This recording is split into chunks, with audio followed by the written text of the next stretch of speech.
Live from Utah's first TV station, ABC4 News at 10 starts now.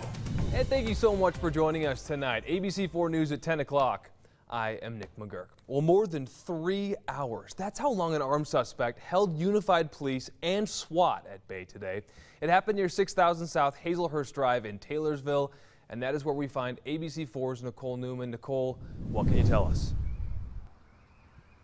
Well, Nick, within the last 15 minutes, we've learned that the suspect in this SWAT situation has been identified as 35-year-old John Pickett.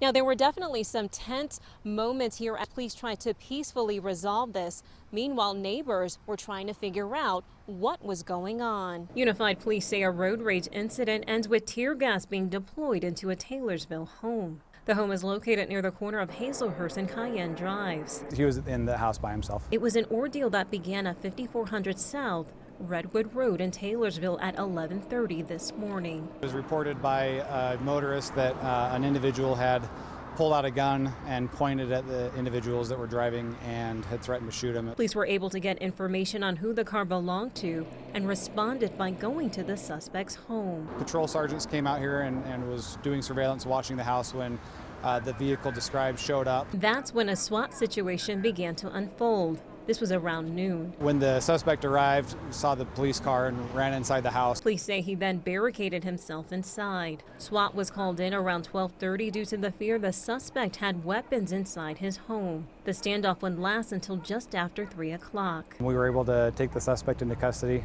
through one of the entrances.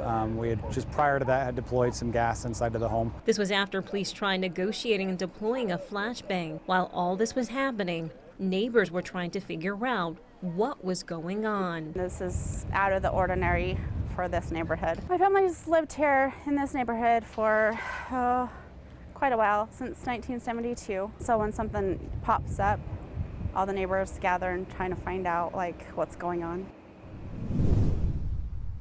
Now, as far as charges, Pickett has been booked in the Salt Lake County Jail for aggravated assault as well as assault on a peace officer. Live in Taylorsville, Nicole Newman, ABC4 News.